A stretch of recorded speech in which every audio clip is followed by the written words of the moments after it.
program of Hunt Alternative Funds. We have been doing jointly a great number of meetings over the years, and the meeting today is going to be moderated by my friend and colleague Carla Coppel, who directs the Institute for Inclusive Security and the Washington, D.C. office of Hunt Alternative Funds. In that role, they can't hear me, but does this work? Yeah, now it's okay, that's good. In that role, she works extensively with women and civil society leaders from conflict areas worldwide, including the Middle East, Iraq, Sudan, and then in Africa, she has worked in Uganda. Carla writes and speaks widely on the contributions of women and civil society to peace building. Previously, she was senior advisor and interim director of the Conflict Prevention Project at the Wilson Center, where she authored Preventing the Next Wave of Conflict, Understanding Non-Traditional Threats to Global Stability. She also served as Deputy Assistant Secretary for International Affairs of the United States Department of Housing and Urban Development. Today she is going to be chairing the meeting on moderating extremism, Lebanese leaders' perspective. Carla, you have the floor. Welcome once again, and welcome to all our Lebanese friends. I had the privilege of meeting them last week in Boston. Thank you. Thanks very much, Hale, and and thanks, Mona, who also works on the Middle East program, for setting up this event. Hale and I go way back. We've brought women from all around the world together to talk about issues related to peace building. It's an honor, and it feels like coming home to the Wilson Center, where, as Hale said, I worked before. Thank you all for joining us. It's really a privilege to be here to speak with you. The Institute works on bringing different voices into the dialogue of peace building, whether it's negotiations, preventing the outbreak or recurrence of conflict, or reconstruction. And being with this delegation today is particularly wonderful. I've learned a great deal over the course of the last 2 weeks in working with them about Lebanon and Lebanese women and the issues that are being confronted currently. And I'm sure that you will really enjoy the conversation with them. What we thought we would do to make sure that we do have time for a robust conversation would be for each of them to very briefly introduce themselves, but then to have 3 of them give initial set of remarks. And when we have the discussion and question and answer, the others will weigh in and join into the conversation, because we did want to make sure that this is interactive. And with so many brilliant women, it would take a long time to get through all of their comments. So maybe what I'll do is just start with these brief introductions, and then at the end, maybe if we could go around the room and people could just say their name and affiliation, because I know it's helpful.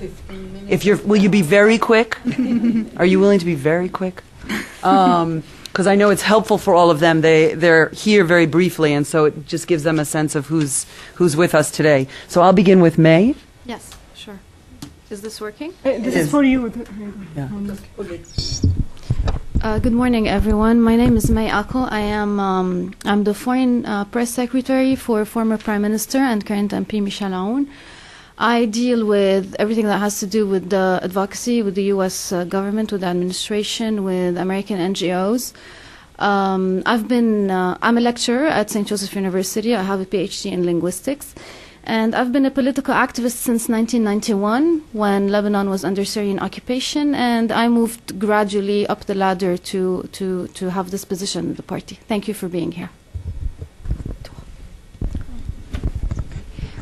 Hi, I'm Dima Dabu Sansanik, Director of the Institute for Women's Studies in the Arab World. I'm also assistant professor of media law and media studies in the communication department at the same university. I'm a media analyst. I've participated in many studies that analyze the media coverage of elections in Lebanon, but I'm also interested in how Arab satellite media cover issues related to women and religion, because I do believe that religion is more and more being instrumentalized in Middle Eastern politics, especially when it comes to women's affairs. Thank you. Hi, I am Claudia Shamoun Abinader. I am a professor at the Lebanese University and Military Academy. I am an anchor woman for many TV programs. I'm a writer and the president of an NGO, Cultural One, Council of Thought. Thank you. Hi, my name is Elisar Douaihi. I'm a training and community mobilization coordinator in a women empowerment project. Our main focus is to empower women on the personal, economic, and social level. Thank you. Hello, I'm Wafa Abed. I'm a banker. I'm the head of internal audit department in one of big banks of Lebanon. I'm leading an NGO that works for the women empowerment, economic and social and political. I'm leading the women section in a political party in the Socialist Progressive Party. I'm an activist in the civil society. I led a campaign for the women's rights that was succeeded in allowing the mother in Lebanon to open an account for her children. This was not the case because the custody was for the father. This successful was on December 2009. We opened the first account in Lebanon for the mother on behalf of her minor. Thank you. Good morning to all. My name is Lamia Oseiran. I am a civil society activist. I work on promoting human rights, mainly women's rights, democracy, and civil rights. For the past 16 years, I have been working with the Lebanese Council of Women to empower the Lebanese women economically, politically, and legally. On the political level, we have been, one of our major initiatives was to lobby for quotas for women in parliament. On the legal level, we were able to amend several laws that were discriminatory against women. And currently we're working on the nationality law to enable Lebanese women to pass their nationality to their kids and spouses. Our efforts by and large have not been very successful, and this is due basically to the patriarchal and sectarian system in the country that govern our country. We were able to raise awareness, however we were not able to change the facts on the ground. And that is why, with a number of my friends and a number of academics, colleagues, and other groups in the country, we established the Civil Center for National Initiative that has started to work from the premise that the real problem in Lebanon is the system itself. We are working on trying to move the country from a sectarian system to a civil state. Our objective is to have a civil person status code, and our aim is to try to bring about some civil space from outside the religious realm so that the Lebanese citizen can come forth. It is enough for us in Lebanon to be labeled as members in sects, subjects in sects. We want to become free and equal citizens. And one of our major breakthroughs for the center in 2007, that was established in 2007, was that nowadays any Lebanese can choose to eliminate the mentioning of a sect in the civil registry records and have a slash placed in that place instead. We will continue to with our efforts until we reach the state where the vision and project of Lebanon as a civil state will come into reality. Thank you. Thank you, Lamia. We will start with Wafa Abed, and we'll hear from Wafa, Elisar, and Claudia in our opening conversation. I would like to thank you to be interested in Lebanon and in women issues in Lebanon. We came here, we are six, and we represent different diversities in Lebanon, from different political parties, from different background. And we came up after these 2 weeks, after the training that was made to us by the Institute for Inclusive Security. It was a training on advocacy, on lobbying, on communication skills. It was really a good training, and we benefit a lot from this training. It was they care about every one of us, and it was a real training. After that, we met and we did an effort to become with these recommendations, and they are to many audience. The first one was addressed to the U.S. government and international donors. The others are to be addressed by this delegation in Lebanon to our government and to political parties and to civil society. After 35 years of war, of 15 years civil war, and after occupation, Lebanon was unstable all this time. Now, the current situation of women in Lebanon is in politics, the percentage is too low. It's 2%. We have only 4 parliamentary members out of 128, and we have only 1 woman out of 30 women she is a minister. There is no woman in the political party at the board level.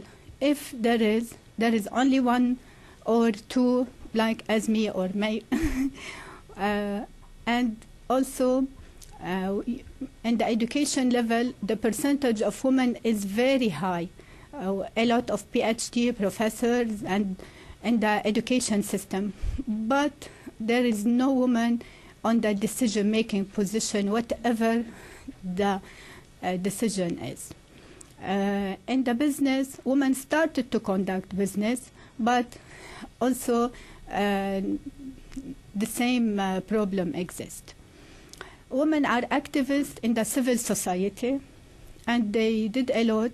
In Lebanon, the women action, we were able to amend 17 laws that are discriminating against women. And we have 3 in process. We worked and lobbied for them a lot, which are the woman to give the citizenship for her children and her husband. And also we are working toward a civil society, because Lebanon is divided as per the religion and the sectarian division. All the position in the decision making are divided by this political and religion division.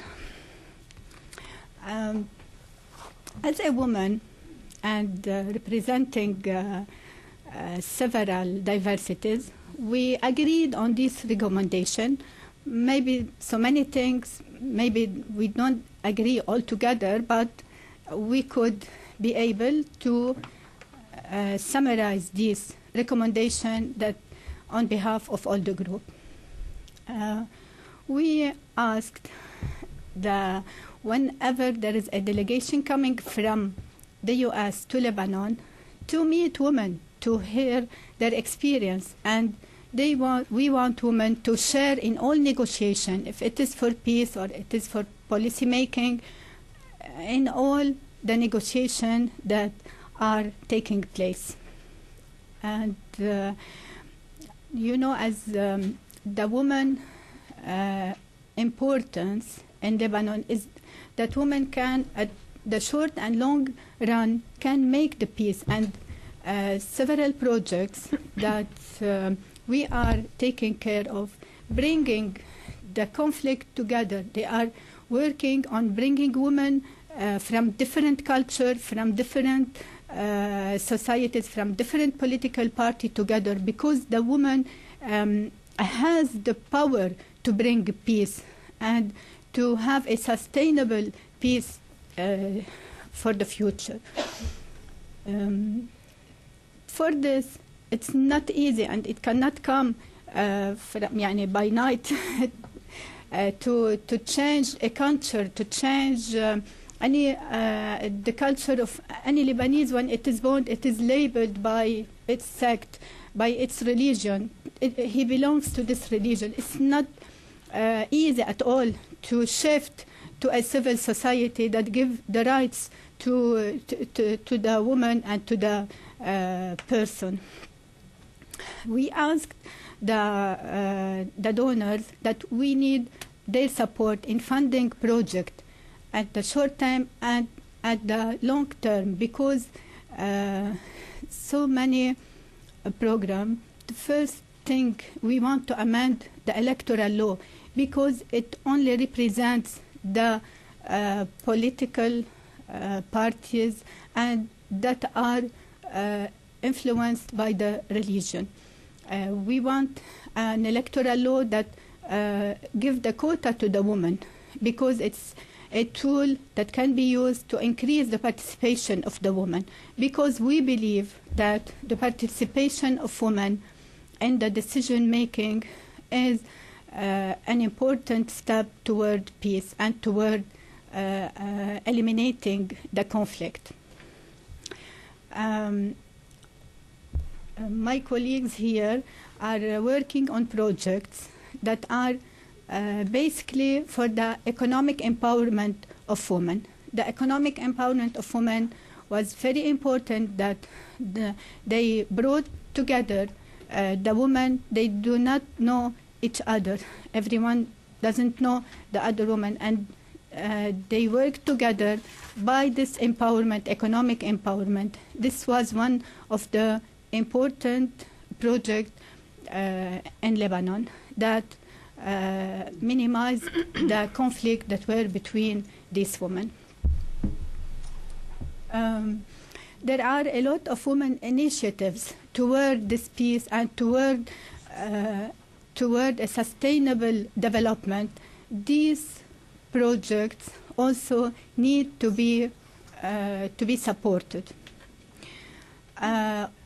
Also, there is we need to build a coalition between women in politics to raise the percentage of women in the political parties, and also to have training on and exchange a program to learn from the experience of others. This was also an important issue by this training, and we shared a lot of experience with the Pakistani and the women from Bosnia and from Rwanda. They had a great experience in women empowerment, and they could arrive to 56% in Rwanda, which is a high percentage. Also, we stress on the education exchange program, because the youth also are influenced by this division, and the student in university also, they have conflict together. The exchange program are very important, and also they need to be funded. The advocacy and lobbying were great experience in Lebanon, because the lobbying and advocacy, it raised the awareness. So I can give an example in the project that was successful, that when we launched the campaign, it was funded by the USAID. The awareness was in all Lebanon, and this project, because it is about the women's rights, it unified several diversities and conflict, and so many men, they called us, we want to sign with you the letter addressed to the Association of Lebanese Banks that we want also the mother to open an account. And others had experience that they went to a bank and they said, sorry, you cannot open, the father only can open an account for the child. And others, they said, I don't know how this happened, that I cannot open an account. So the awareness was very important, and the media was very interested in and the campaign was all the time advertised, and it raised a big awareness in Lebanon. I would like to thank you, and I hope that I give little a small idea about the women in Lebanon. We struggle, we continue to struggle until reach our wishes for the peace. Thank you. Claudia. Hi. As a Lebanese, I would say I can't live without freedom. It's like oxygen that I breathe. Freedom is a fortitude of all values and principles. You know, we were occupied 27 times. It's a huge number. And as a woman, I support strongly, very strongly, what Voltaire said. I disapprove of what you say, but I will defend your right to say it to death. And what Ralph Sockman said, the test of courage comes when we are in the minority. The test of tolerance comes when we are in the majority. And we have this big problem in Lebanon, majority and minority, as a sectarian system. And the third one, Robert Kennedy said, ultimately, America's answer to the intolerant man is diversity. And I say, as a Lebanese, Lebanon's answer to the intolerant man is diversity. We are 18 sects or confessions in Lebanon. The very diversity which our heritage of religious freedom has inspired. However, freedom for a slave is a slavery. He cannot understand what's the meaning of freedom. When I say slave, which means narrow-minded, and it's my job as a teacher, as a professor, as a mother, as a citizen, as an anchor woman, to liberate those narrow-minded through TV especially, teaching, and conferences. My main target is young people, source of changement. And when I say changement, media is my main target. And media is one of the recommendation, of our recommendation. The impact of media is huge. And usually, I go for it. It's like, you know, media is the fourth power after the legislative, executive, and judiciary branch. And the word, you know, we were witness for a lot of violence in Lebanon, many decades. But I believe, as a woman who go to think things, I think a lot, it's my job. The word led to revolutions all over the world and brought about changes.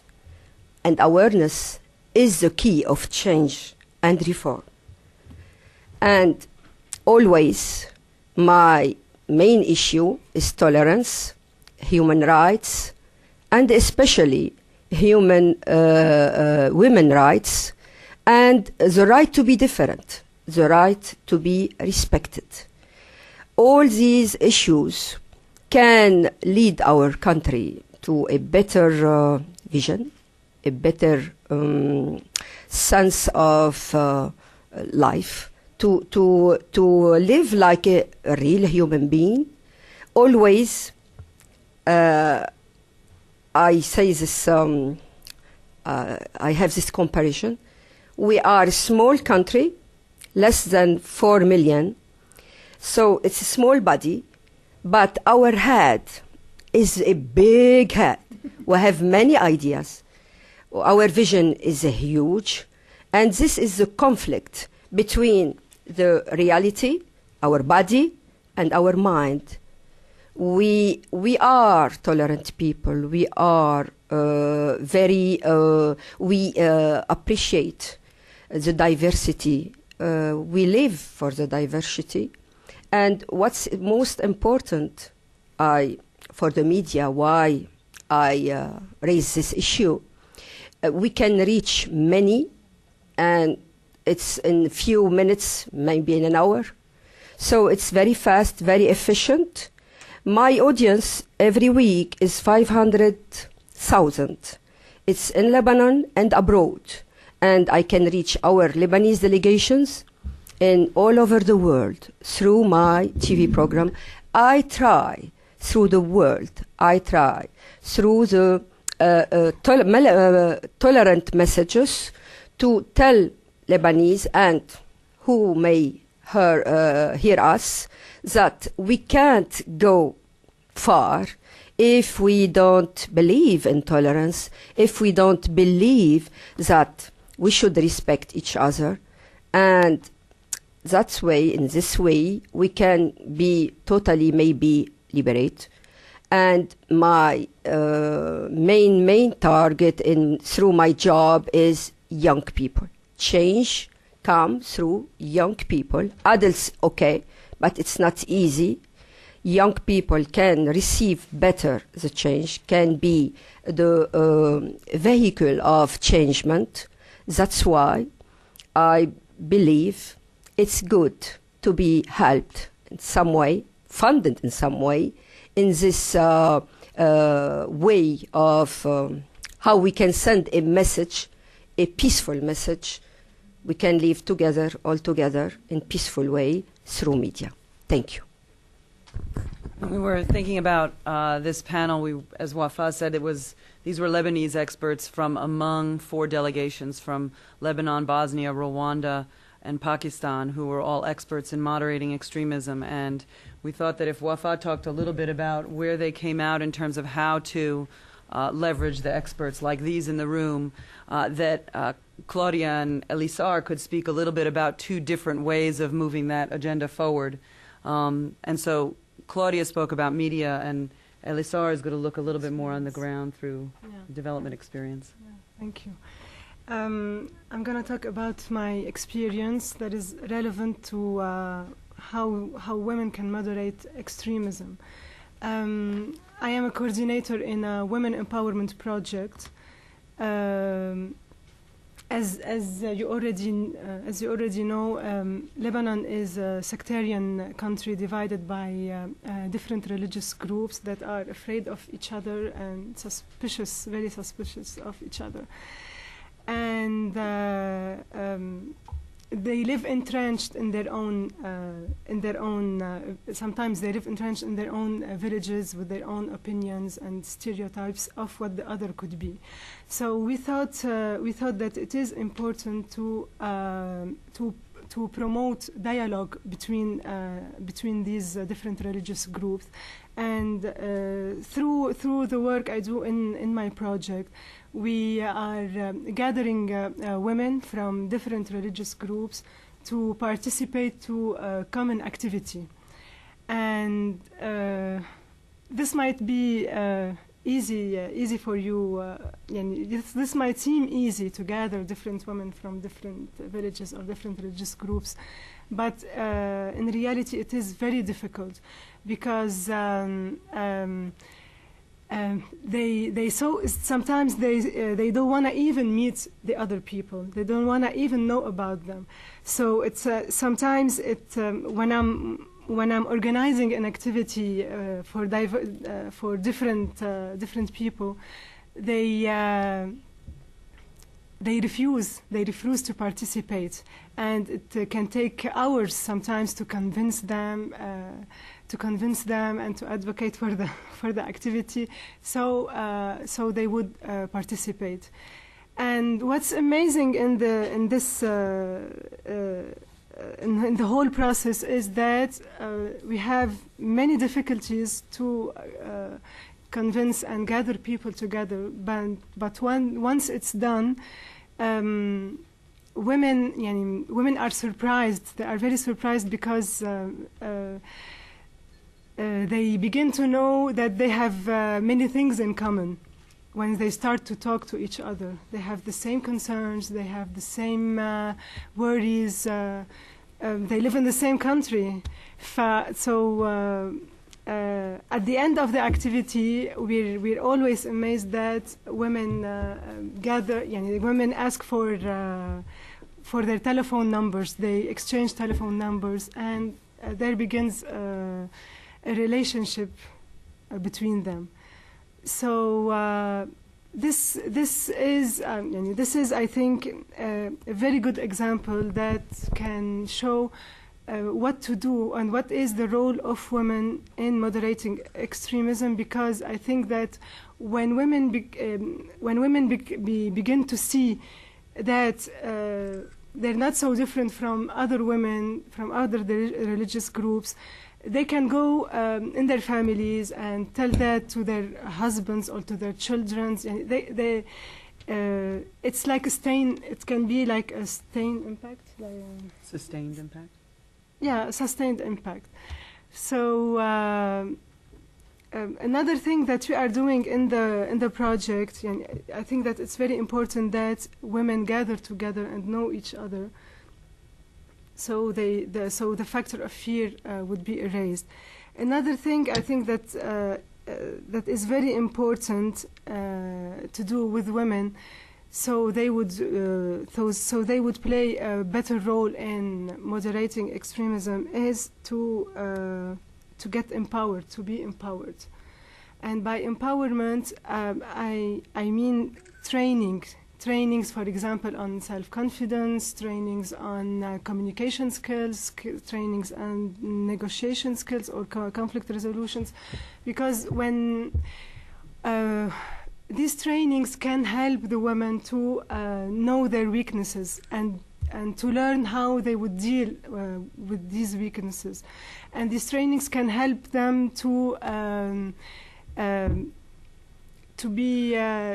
be more courageous, to express themselves, to when they go back to their home, to their families, when they want to speak to their husbands or to the stakeholders in their society, they become more empowered, and they are more able to convey the message. And this is something very important. In addition to, I think that the way we address women is very important, which means trainings are important to empower her personally and everything. But I think the way we address her, we talk to her, as we women or people who are working in projects addressing women. For example, it's very important that when we're working with them, it should be a participatory approach. I mean, it's very important when we work with women, for example, in rural areas, to talk to them, to know what their opinion is, to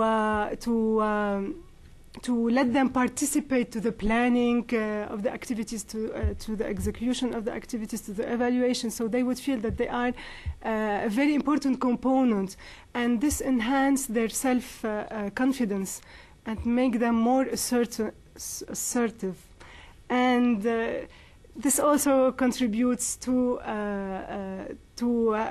their having a biggest role and more positive and effective role in their society and in their family.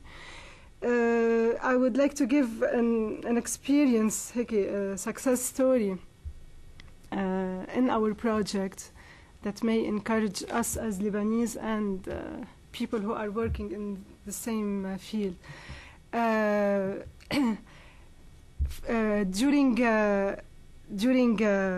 During our work, we also have a literacy group. Women in South Lebanon are suffer from illiteracy. So we're working with them. We're teaching them how to read and write, and the program is built in a way that we're resorting to women from the villages, from the village we're working in. Women are trained to be the teachers of the group of the illiterate women. So, and the teaching process is very, very instructive, very positive, because the teaching process is through participatory approach, and within the teaching process they are discussing human rights issues, tolerance issues, dialogue issues, and this literacy program is having a very big impact, is giving a very big impact in the villages where we're working on the women. And it's spreading because they have so much changed. They have so much change, and they have changed the image of the women in these villages, especially that in these villages women are marginalized. And now, because of this positive impact, some of the women teachers are going to run for the municipal elections this summer, because they feel so empowered, and they have the support of the women who are from the learners groups, and who are from the community, from the whole community. So I just wanted to share with you these stories, and I think that women's role is very important in moderating extremism by promoting dialogue between them, and by empowering them so they would really have impact on the subject. Thank you. Thank you very much. Thanks. I'm going to open up the floor to questions, but I just wanted to take the liberty to ask the first question. And I wanted your views, May, because we've been talking about how radio shows and promotion of tolerance, and how community development and capacity building and the advancement of women's rights relate to moderating extremism. But I'm sure a lot of you come in thinking about the fractures within politics and the role of different political interests. And so I'm just curious for your thoughts on how the two come together, where that nexus is in your mind coming from that political system. Well, I think that first of all, the big issue regarding women's empowerment, or whatever, having women's issues on the agenda, is that you need to have access to political power first. Because if you don't have access to political power, what can you do?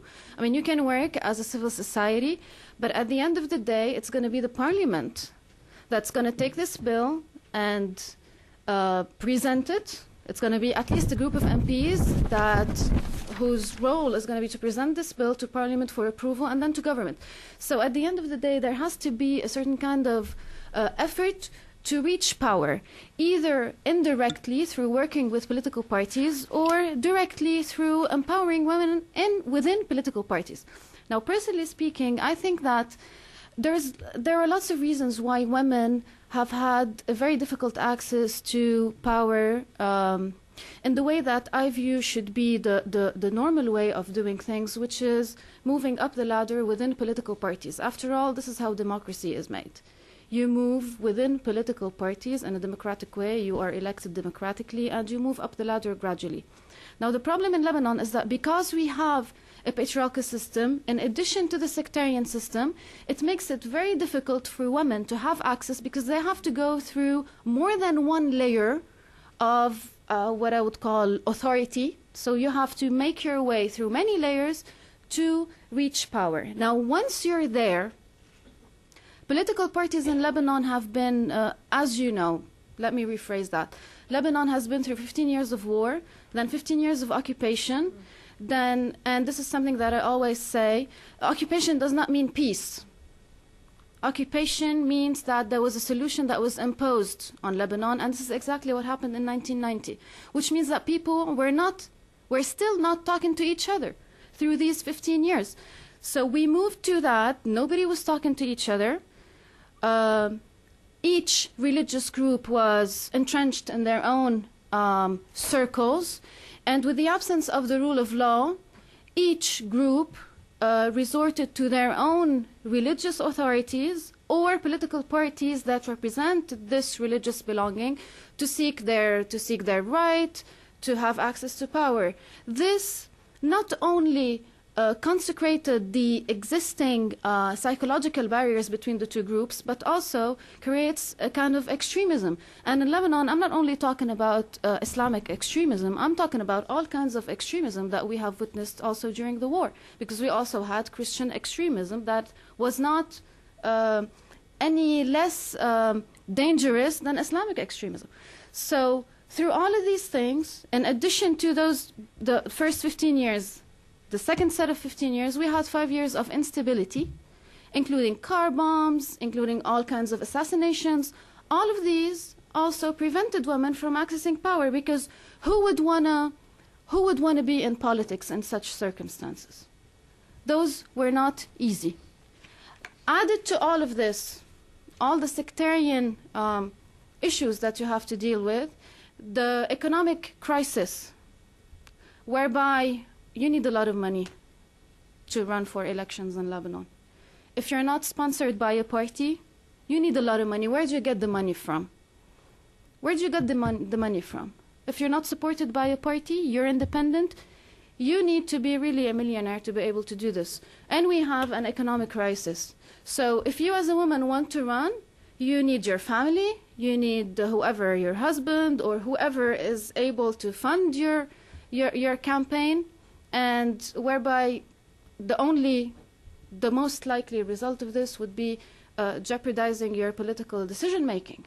And this is not what we want. This is not what we want.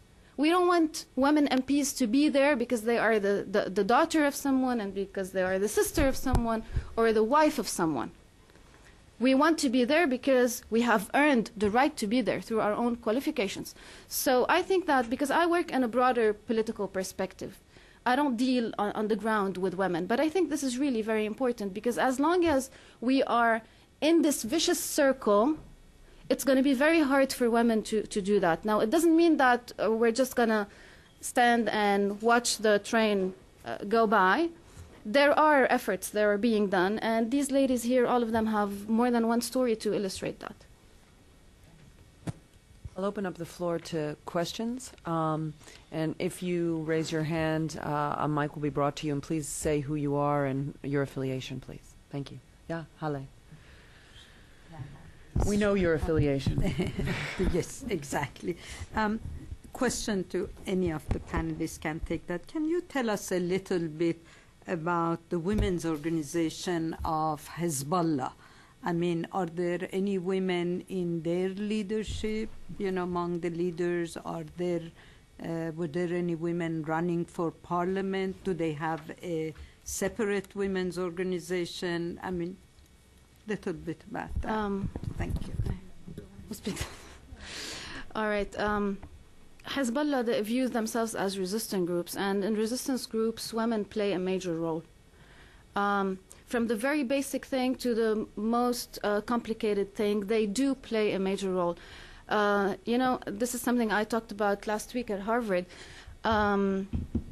There's lots of layers in groups that view themselves as resistant groups. We were a peaceful resistance to the Syrians for 15 years when I was at university, starting in 1991. Women are important first because they cook. And I'm not kidding. Food is very important for fighters. And if someone gets in and poisons the food, it gets to all the fighters. It's very important. So from this basic level up to the higher degree, Hezbollah has an army of women. They have an army of women. And while the men do all the work that is related to the field, they rely on women in all of the other, I would say, back office work. All the work that needs 10 hours behind the computer working on databases on their network, because they have a huge network. All of this is done by women. Now, do they have women at the higher political leadership? I don't think so. Yes, at least I don't know. I don't know. They have powerful women. What I know is that they have people in the media. They have people in the media, women at Al-Manar TV, who work on the analysis that they do, who work on monitoring Israeli TV. They all speak Hebrew. They do all of these things, and they do have an army of women. But maybe Wafa could tell us more about the leadership, the political leadership. They have a very well-structured organization. They work on organization basis, and their network, the channel, that how they communicate together is very well-structured. And also they share the women in all their strategic plans, and through the media channels, women are very powerful, and they have the communication and the transportation. They go and come to everywhere, and they communicate with all their locations in a very fast way. And they give the leadership to the women. They have, you have names, leaders. Yes. Yeah, of course. They have two. They are Hajabat, yes, they are covered, and they have a very big position. They are in the decision-making position. Rima Fakhri is one of the. They have. I know two of them. They are in the board of working directly with the leader. Okay. Yes. Thanks. Up here and then back there, please.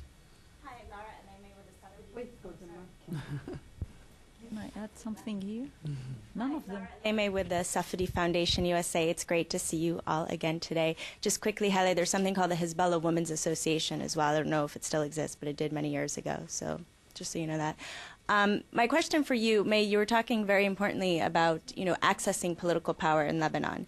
You have a wonderful set of recommendations here, which is great because it's very specific. Yes. I think we all know what needs to be done. The question I have is, how can donors empower civil society to increase their political influence with parliamentarians? What type of strategy is needed? I need specifics. Thank you. Well, this, I think, is a very good question, Laura, but also we were talking about this today. In Lebanon, actually, I don't know how to really think about this because I come from a political party. I really have a different experience than NGOs, than people who work with civil society. My issue is that in Lebanon, unfortunately, policymakers and parties have not yet learned how to work on issues rather than political divide. And I was telling the ladies here that I can take these recommendations tomorrow when I get back to the leader of my party, and I'm in a very high position, and I could have 5 ministers in the cabinet and 27, all the parliamentary bloc, approve this. And basically put it on the media and have all the kind of exposure that this needs. But at the same time, I'm asking myself that would this actually hurt the recommendations? Because they are adopted by a political party. So I think that the work that should be done has to be simultaneously done at the political level so that no one feels threatened by this, because these issues do not relate to one political party. These issues are above any political party. So I think that NGOs have to bear this in mind when they approach these issues with political parties. I don't know if I answered your question, but I think maybe other people who are involved in civil society can have their own perspective on the issue. Okay.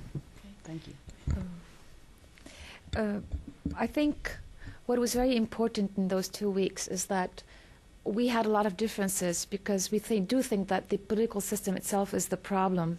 It's a major problem, but where we saw success stories was by concentrating on national issues that brought women from different confessions, different regions together, despite their differences. Because if you look at the nature of the system also, the major source of discrimination is the personal the personal status codes. We have 18 different ones of them, 18 different codes, and they all regulate the life of a woman, specifically in terms of marriage, divorce, custody, inheritance, which means not only are women discriminated against vis-à-vis men in Lebanon, but women are discriminated against vis-a-vis each other as women in the Lebanese context. And just to give a very quick example to explain this, and then to see how funding specific projects can actually help women not only achieve more rights within the Lebanese context, but also fight extremism, because in the end this is about women, extremism and religion, which is what exactly brought us together in those 2 weeks. I'm sorry, you want to ask a question now? I see you. Okay. I promise. So, to give you an example, the custody law. If I'm Sunni mother and I get divorced and I have a son, I get to keep that son until he's 7. But if I'm Shiite, I will lose him at the age of 2, which means we're not even equal among each other as women. So, having said that, and since the source of discrimination is religious, because we're talking about religious courts and religious interpretations, then this means that women have to engage in not politics, but also in interpreting their own religion. And they don't have to start from scratch here. So you take a small project like raising the custody age for all the communities. You get women from different religious groups to work each on their own religious courts. You can either do yourself if it hasn't been done, but it has been done. Like in Morocco, there were a lot of studies by wonderful women who interpreted scriptures, who interpreted hadith, who found that there is basically no strong foundation, no Quranic foundation for deciding whether the age is 7 or 8 or 9. You gather all these through networking by focusing on very specific issues, getting funding for these issues, partnering up with women from different religions, using the existing literature, the existing knowledge, doing more of that. And then this is what has been started actually with the Sunni confession. Unfortunately, it's still stuck in one of the committees in Parliament, but we just started. So in terms of answering your question, I think not only these are small projects that can be funded, that can actually help network nationally, but also help network regionally by using expertise in other countries and success stories from Morocco and Mudawwana.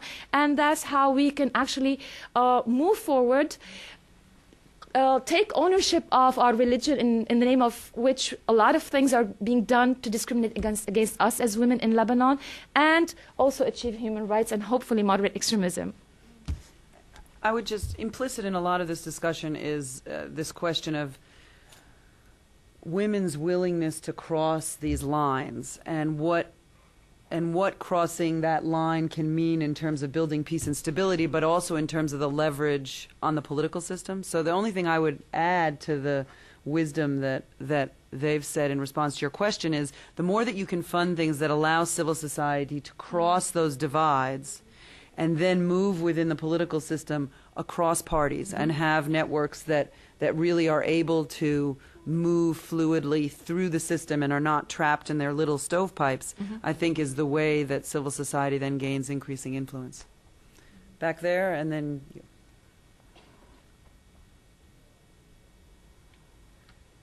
Anna Bahramitash from Woodrow Wilson Center.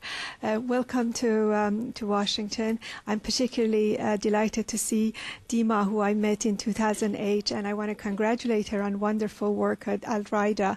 And I want to invite her to talk a little bit about her publication, because it's very inspiring in the region. I want to go back to Hale's question about Hezbollah women and refer you to an important book by Laura Deeb on women Hezbollah, and that when I was there, they're not, you don't see them so much in the streets, even in their own quartier, but I found out that not only they are high in leadership and they're in the research center, but they also constitute 90% of social services that are provided by Hezbollah. And Hezbollah does rely very much on this providing healthcare and social services, without which the party would not be able to function. So they are important, and they should be engaged, I think, in anything that is to do with women in Lebanon. Over here, yeah. Thank you. I'm Hussein Abdul Hussein, a journalist. On the issue of Hezbollah and women, unless we can produce names of women who are in the Politburo or the Shura Council or the parliamentary bloc or the cabinet minister, I think you women should not sit and cook for the fighters. That's the first point. Now, the second point is Ms. Aqil here rightly identified two important areas in Lebanese politics, the tribal, patriarchal organization, and number two, sectarianism. And since you are high up in your party, did you ever bring it to the attention to Mr. Aoun that pushing his son-in-law who failed parliamentary elections is some sort of a patriarchal behavior, and asking for a Christian quota on everything in the government is also another kind of sectarianism? I mean, do you see my point here that I'm trying to bring to your attention? Thank you. Yes, but I would like to remind everybody here that we're talking about women moderating extremism.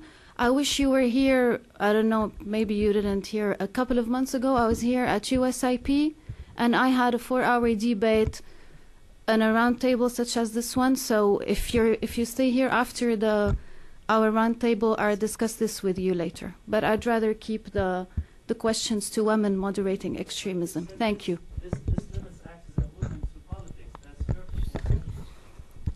Michel Aoun's son-in-law, I don't think, is hindering women's access to power. I will discuss this when we finish, if you would like.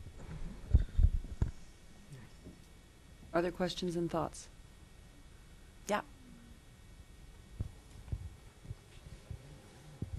Thank you. This is Tülin Daloğlu with Habertürk. It's a Turkish daily newspaper. Let me try to get back to that question, because we have been talking about women, but man is the other half.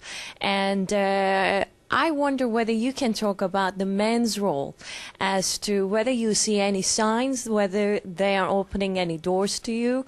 There is some kind of new thinking in bringing down those barriers of patriarchal society with a new way of defining or not losing the man role as it is known in any Muslim society. How do you see things are evolving? Do you see any change?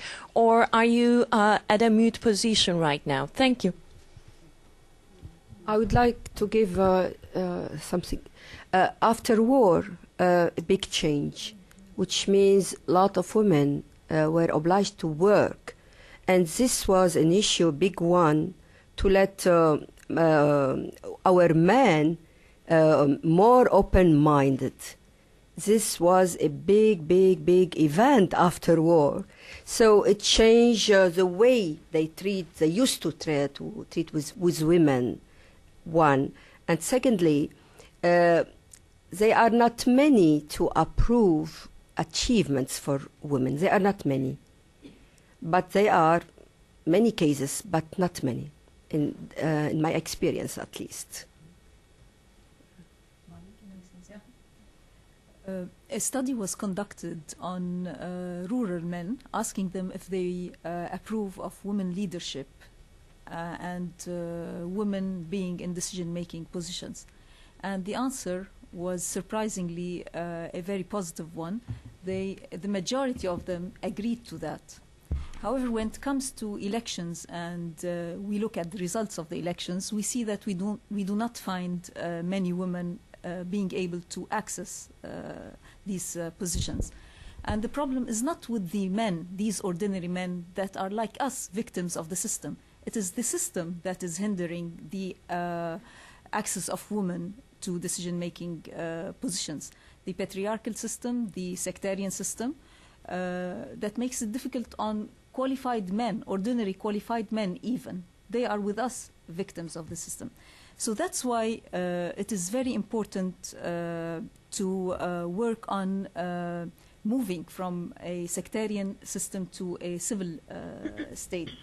And it's very important for women to have a civil personal status code instead of being trapped in these status codes with the different sects and having religious men dictating on them how they would conduct their lives. I believe that without working on this, on really trying to have free and equal citizens, we will not reach anywhere. Women will have it very difficult to access power and take their share in society. That's why the Civil Center for National Initiative will continue work, has achieved something very important last year when we were able to allow Lebanese to eliminate the mentioning of their sect in the civil register records, and we are betting on the fact that with time, maybe more and more and more Lebanese will do that, and in this way they will be able to build a sense of citizenship and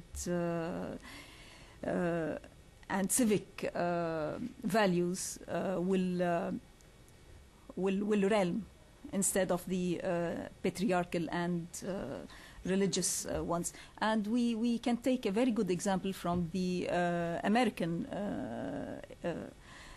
example, where there was a lot of discrimination and racism between the blacks and the whites, and the Americans did not wait until each and every American became aware and conscious of the bad aspect of discrimination. Instead, they put an end to this system, and then things started to take place. And now we can see that we have a black president, Mr. Obama, and despite the fact that there is still discrimination and some sort of racist feelings among some of the people. Because back in Lebanon, we have this debate of whether we work from within the system or we try to combat this sectarian regime. And I am from those people who think that we should put an end to the system and things will little by little fall in place. Yeah, I'll try to answer your question the best way I can based on my own experience. I would say on an individual level, you will find men who support and men who are against, men who can help women go up in an institution and women who don't allow them to do that. So I mean, just to give an example, we had a couple of years ago a case of honor killing in Lebanon, and it was very interesting to read that the most outspoken people against this were religious clerics who were going back to scripture and trying to say that, because in the law, just to understand the background, in the penal code, a woman, if a brother suspects his sister of making a phone call and probably having a relationship with a man she's not married to, if he kills her and when he's angry, then he's acquitted. Of course, that was changed a few years ago, and now he spends a few months in jail, which is definitely not enough. But that's the law, that's the penal code, and it applies to all confessions. Surprisingly, some people think, oh, this is what this confession does and not us. This is part of the national law.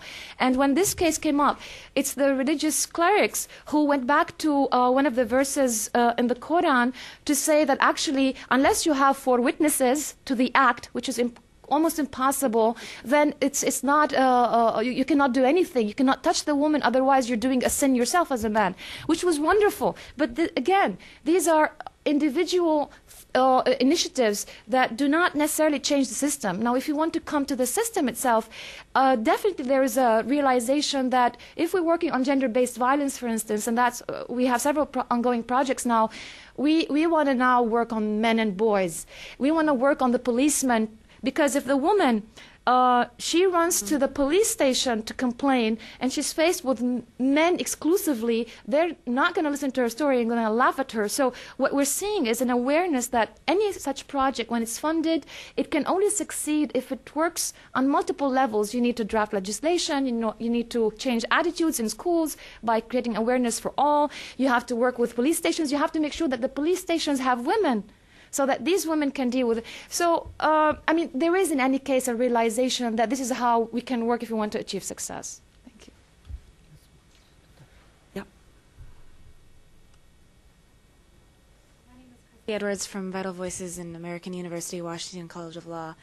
And Wafa mentioned earlier that there were some business women that were emerging as leaders in the country, and there have been many studies that have shown that as women are better educated and are economically empowered, that there is a greater stability within the country and greater peace. So I'm curious as to your opinions as to how that is progressing, whether women are emerging as business leaders, what needs to happen in order to encourage women entrepreneurs and for women to become more economically empowered in the country.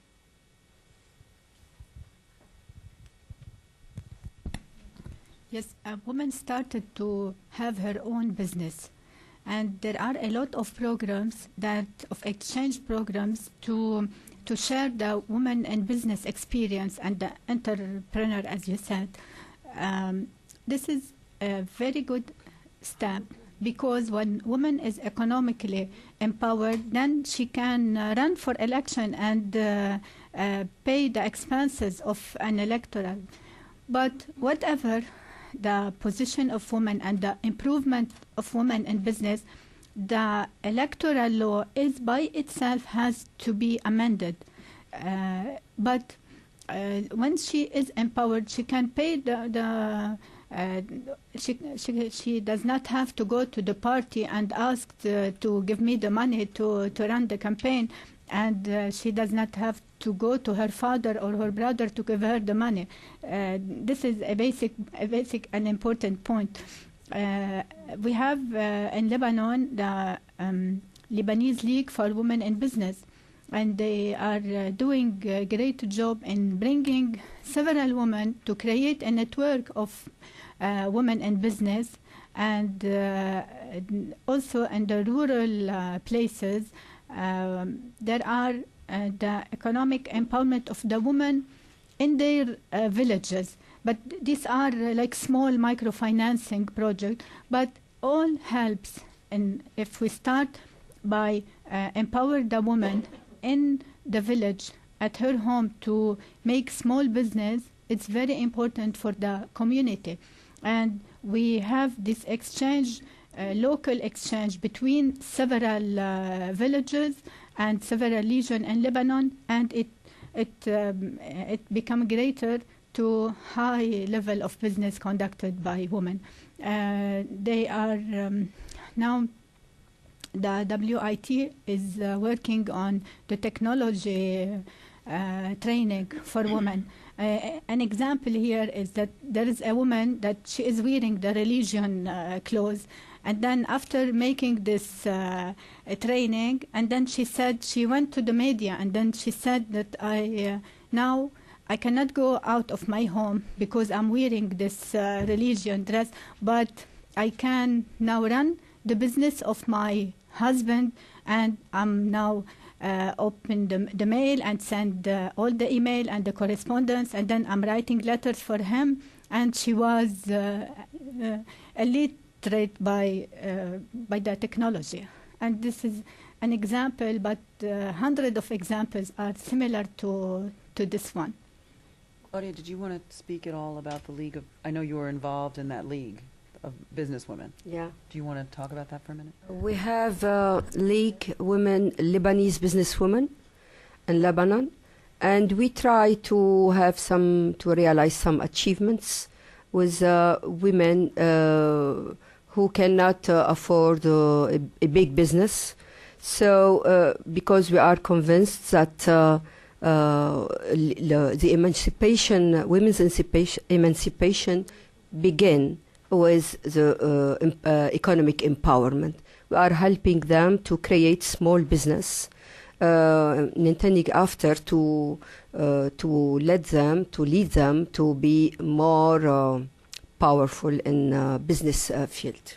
Can I add one thing, that the leadership entrepreneur, and now they are conducting a program with the central bank that encourage these initiatives, and they give loans with the very small interest, and this become a big project in Lebanon. They are advertising in all Lebanon, and the responsible of the central bank are going to the region and explain about this project, that not only for women, but they give importance to the women initiative as well as to small business, to conduct this small business. Yeah, sir. While the mic is getting there, I'm wondering, is there an ongoing effort to unify the personal status codes, to create one? We tried a lot as civil society groups to do that. However, we are fought very fiercely when we bring up the subject, religious men and the political leaders, because they are benefiting from this. This is what is keeping them in power. So they fight us very viciously, I can say, and try to set us back. However, we are continuing with these efforts, and we will one day maybe be able to do that. That's why we are saying that this step, the step that the Civil Center took regarding the ability to not declare the mentioning of your sect in the civil register records, will help a lot in this, because with time we are hoping to have hundreds of thousands of people without their sects mentioned in the records, and consequently the government will have to legislate for these people one way or the other. No? Okay. Yes, hi. Ben Rempel. I'm with the Office of Transition Initiatives at USAID. And thank you all for coming. It's been very interesting. I'm wondering if you could speak a little bit about the upcoming municipal elections scheduled for this year, and what opportunities and threats you all see in both women's participation, increasing participation in government, as well as moderating extremism, and how these elections could play out. Thank you. Okay. The importance of the presence of the women in municipalities board is very important, because when the women work directly with the people, directly with the community, directly with the village, it's very important. It have same effect as a big campaign, because the experience of the women in municipality was very important in Lebanon and successful. We have a lot of story when women was, and this is when women was in the municipality. They did development project, they did education program for the students in the village. They were in every event in the village. So the impact was very successful, and now also the men are telling stories about the success of the women in the municipality. We have only 3 women that are head of municipality board, and we out of around 300, I think. But we have over 100 that are in the board. And we have only 1 woman, which is from the district where I am. She is the head of a union of municipalities. And this woman was a good example, as well as any woman in the municipality. They did a great job in the development, any kind of development, and for women, for students, for men, for the village. And as well as women is encouraged to run for the elections, she will be more. It will be more easy to run for the elections of parliament. Now the program is we are working with several international organizations, and especially NDI, to train women in the electoral law and how things are to be managed in the municipality. But we find difficulty to find these women, and in the campaign we are going to every woman to encourage her to run for the elections. And I hope that in this election 2009, we have elections in June, that we have more women. We are optimistic about this.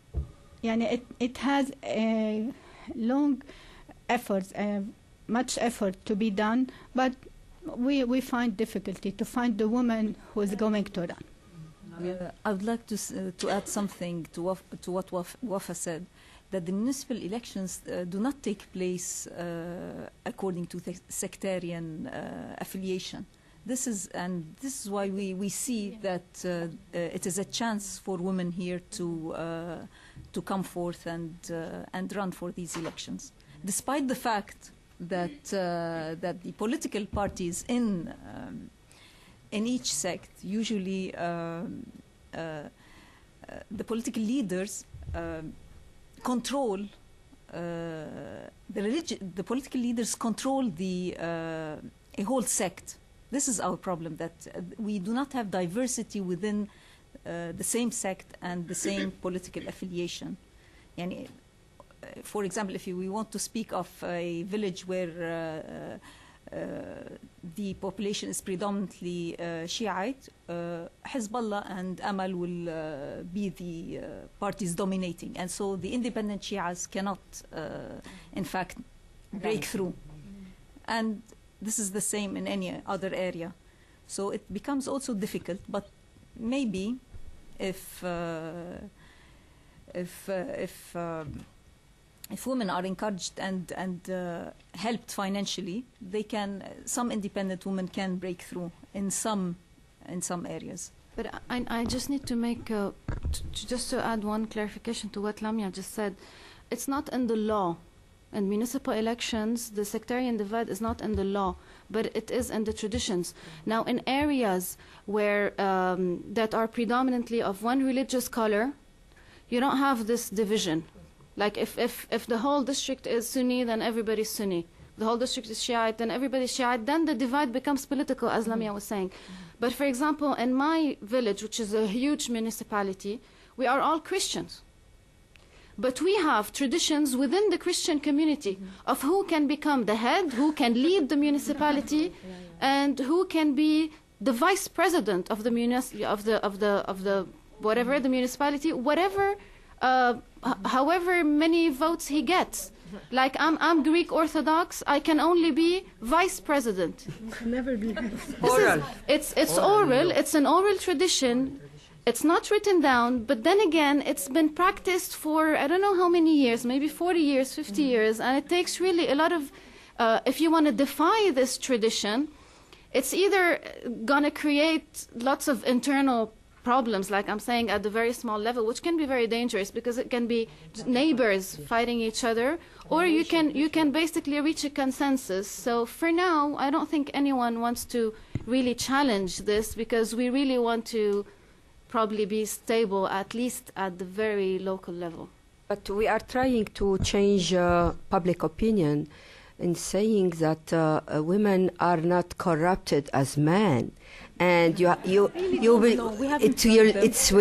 interest to help women to be in the municipalities, which is how we say the symbol of small governments in each area, and it will lead after to the decision making.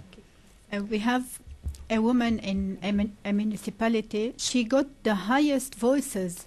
And the difference between her name and the other, the second one, were too big. It was, she was big difference, too large. And these examples are good to be learned and to be heard, to be spread. Yes, of the experience of this woman is a basic point to run this election for the woman to be candidate. And as a woman in our world, Arabic world, I am, for example, Claudia Shamoun Abinader. My marriage name, Abinader. I never say Claudia Abinader. I have my name, Claudia Shamoun Abinader. Even in the name, she doesn't exist. She say Mrs. Abinader. And we have thousands and thousands of Mrs. Abinader. I asked her, don't you have a name, a first name? And then in our world, we say, if I have a son, for example, Walid, we say Walid, mother of Walid. She died and never can guess what's her name. It's the first ID, the name, to be there in this world. So few things can reveal big things. You have them stunned. Yeah. Other questions or thoughts? I'm curious. I wanted to just follow up and ask, whether these women who are elected, is there a difference once they're there? Do you see things are different? Yeah. And what is the difference? Yes, the difference is that they work for the benefit of the whole village. The community. Yeah, for the community. They work for their children. If the education is good in this school, in the village, and all the students, whatever they come from or whatever, this link of the benefit and of in a peaceful way is done by women in the municipality. They did a difference. We remark.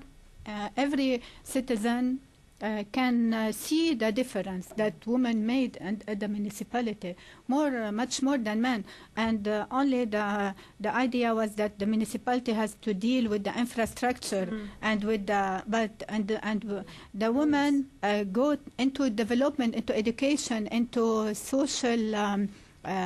Into exchange program, into social life, which is create a big difference. Please join me in a warm round of applause.